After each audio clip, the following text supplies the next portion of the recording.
To my channel. നമ്മൾ ഇന്ന് തയ്യാറാക്കാൻ പോകുന്നത് പച്ചമാങ്ങ വരട്ടിയത്. പച്ചമാങ്ങയും വരട്ടും, പഴുത്ത മാങ്ങയും വരട്ടും. ഇപ്പം ഞാൻ കാണിക്കാൻ പോകുന്നത് പച്ചമാങ്ങ വരട്ടിയത്. അതെങ്ങനെയാണെന്ന് നമുക്ക് നോക്കാം. ഇതിനു വേണ്ടി ഞാൻ 3 മാങ്ങ എടുത്തിരിക്കുന്ന ഈ വലിപ്പമുള്ള. അത് 3 മാങ്ങായും നമ്മൾ കഴുകി തുടച്ച് വൃത്തിയാക്കിയതാണ്.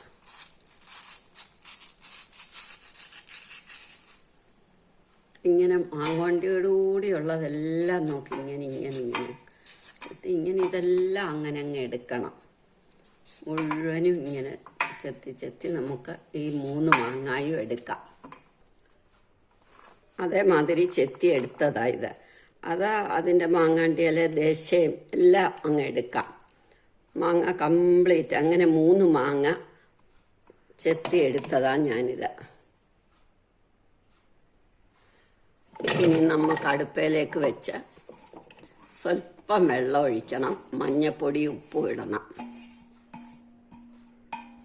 ഒരുപാട് വെള്ളം വേണ്ട.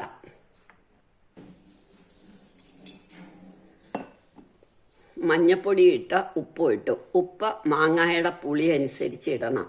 ഞാൻ 2 ടേബിൾ സ്പൂൺ കല്ലുപ്പായിട്ടത്. കല്ലുപ്പിട്ടാൽ മതി. ഇനി നമുക്ക് വെള്ളം ഒഴിക്കാം. ഒരുപാട് വെള്ളം വേണ്ട, കുറച്ച് വെള്ളം.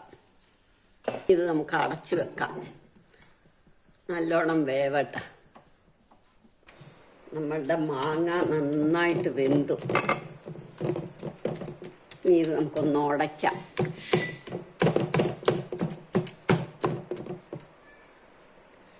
ഇനി ഇതിനകത്തേക്ക് നമുക്കൊരു 1/2 കപ്പ് മുളക് പൊടി ഇടാം.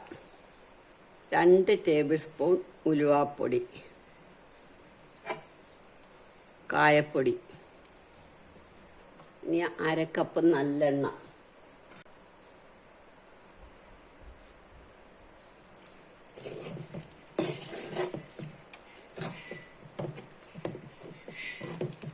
ഇനി ഇതിൽ കിടന്ന് വരണ്ട നമ്മൾ ചക്കയൊക്കെ വരട്ടില്ലേ, അതേമാതിരി വരട്ടണം.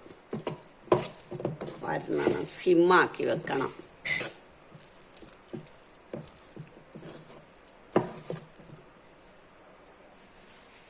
ഇനി ഇതിൻ്റെ കൂടെ ആ പുളി ശരിയാവാൻ വേണ്ടി 1 ടേബിൾ സ്പൂൺ ശർക്കരയും കൂടി ഇടണം. ഇനി ഇത് നല്ലതായിട്ട് വരട്ടെ. സിമ്മാക്കി ഇട്ടിട്ട് ഇടയ്ക്കിടയ്ക്ക് ഇളക്കണം.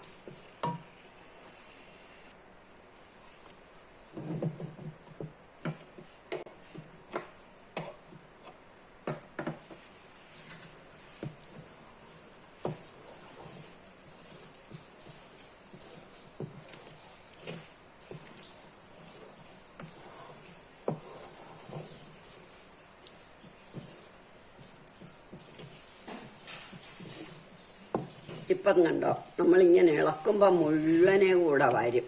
അത്ര ആയാൽ നമുക്കിത് നിർത്താം. ഇനിയും തണുത്തിട്ട് നമുക്ക് പാത്രത്തിലേക്ക് ആക്കാം.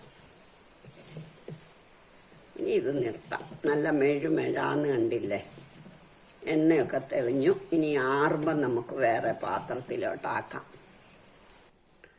അങ്ങനെ നമ്മുടെ മാങ്ങ വഴറ്റിയത് റെഡിയായി. എല്ലാവരും ഇത് ട്രൈ ചെയ്ത് നോക്കണം. ഇഷ്ടമായെങ്കിൽ ലൈക്ക് ചെയ്യണം, സബ്സ്ക്രൈബ് ചെയ്യണം. ഇത് ഒരു കൊല്ലം വരെ കേടാകാതിരിക്കും. ഇനി തൊലി കഴിക്കുന്ന മാങ്ങയാണെങ്കിൽ തൊലി കളയണം, അല്ല എങ്കിൽ വേണ്ട. ഇത് നല്ല മാങ്ങയാണ്.